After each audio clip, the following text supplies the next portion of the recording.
already voluntarily reported emissions from their customers and suppliers.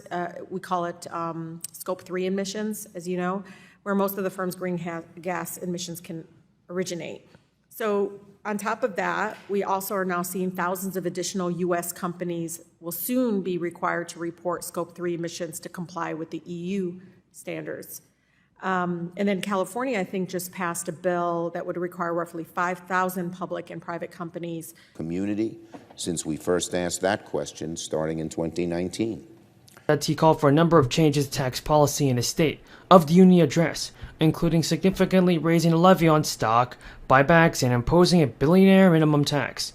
But the shout out to the expanded child tax credit is more immediately significantly for the average American family than a tax on billionaires. The expanded child tax credit was back in 2021. It helped a lot of people out and to help families with Americans struggling financially. Well, they provided stimulus for a long time. And the maximum benefit of the credit was increased from $2,000 to $3,000 in 2021. That's for people 6 to 17 years old. And half of the credit was given in advance, plus in monthly payments to the families to help others throughout the year, and the other half was given as part of a household's tax refund. The household with pretty much no or low income was able to receive it for the first time. And though it can take years for the policy to have the tangible effects, the impact of the credit was pretty much very noticeable, very fast. And so I believe it's pretty much right for Joe Biden to send out another one. Don't you guys agree? Parents reported using the advance payments for household essentials like groceries, clothing, schools, and utilities. And despite worries from conservatives, researchers found no evidence that the policy discouraged people from going back to work. Instead, it probably motivated people to get back to work. The Center on Budget and Policy Priorities, everybody, said the success of the 2021 expansion showed us that child poverty rates are a policy choice, not inevitable.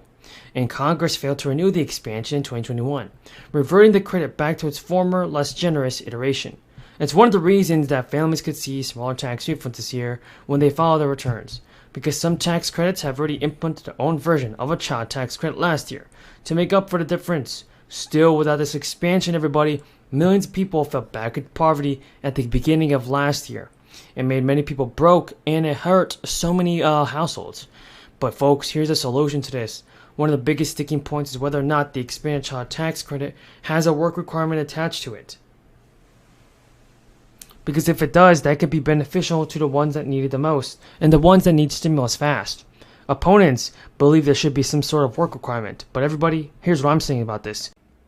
A ton of news about the fourth stimulus check, a ton of news about stimulus payments, a ton of news is here for you on stimulus checks. File a tax return. The IRS does. Folks, there is an updated list of states that are about to send out a fourth check this month, and the lawmakers in many places like Illinois, Pennsylvania, and even New Jersey have released programs that are providing millions of dollars to thousands of low-income residents. So the several arrival dates for these payments have been confirmed and just announced. I'll be revealing these details in this video. Stimulus payments are back.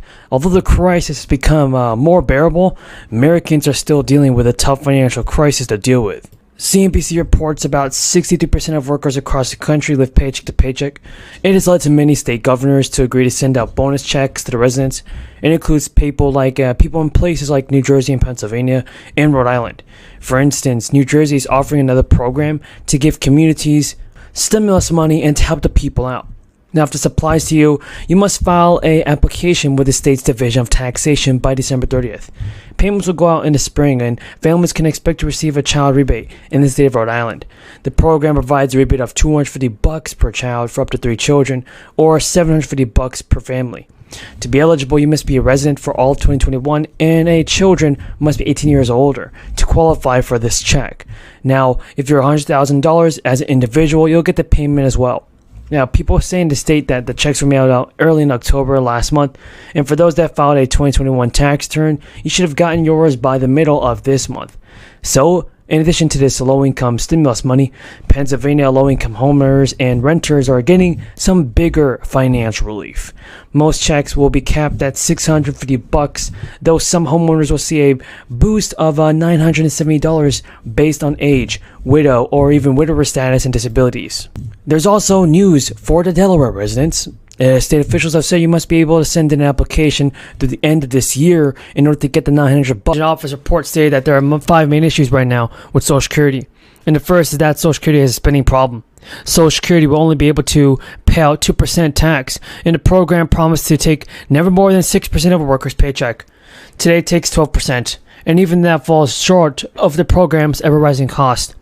The Congressional Budget Office projects that September 30th payments.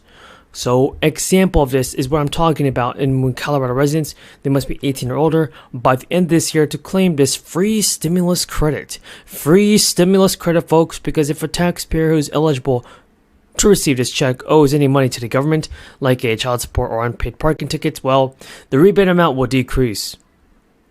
Also, everybody, President Biden and top lawmakers fanned out across the country this week to visit bridges that are said to be repaired with new infrastructure money. President stopped at, for instance, the Brent Spent Bridge, which crosses the Ohio River, connecting Connecticut and Kentucky. The event touting an infusion of repair money going to bridges, not people. Why is it going to bridges? I have no idea, everybody. We all have to blame it on President Biden because the focus of the White House and the GOP leadership on areas of bipartisan cooperation is a marked contrast to the House Representatives, as they're still struggling to enact somebody to take charge.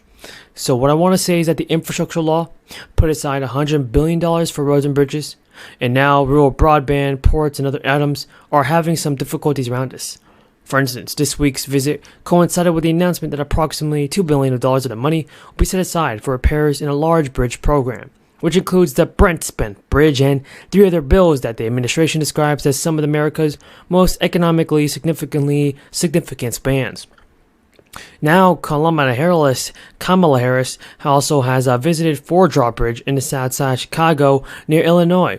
She's talking about something about to repair these bridges, and Biden and other officials have also talked about lauding the importance of economic repairs for bridges in the business community.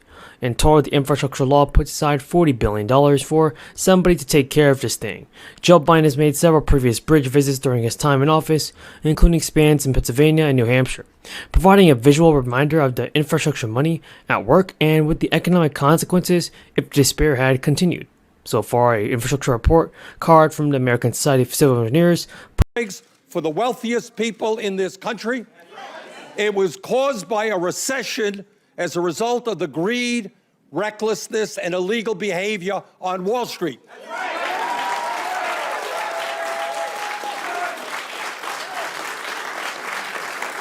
And if those are the causes of the deficit and the national debt, I will be damned if we're going to balance the budget on the backs of the elderly, the sick, the children, and the poor. Unexpected updates from the federal government. Millions of people may lose Medicaid coverage starting in 2023. There's a big change coming to Medicaid benefits. Economists and lawmakers are even urging that Congress approve more of the relief funds. A massive spending bill everybody has just passed in Congress. It will allow the states to kick some people off Medicaid starting in April. And according to estimates from the administration, this is something important to look at, because the reality is that millions of people are going to lose Medicare coverage. Medicaid is going to disappear. And since the crisis first began, enrollment in Medicaid, the health insurance program for low income, has already swelled 71 million to 90 million. So that's a 20 million increase. And so when the Biden administration first declared the public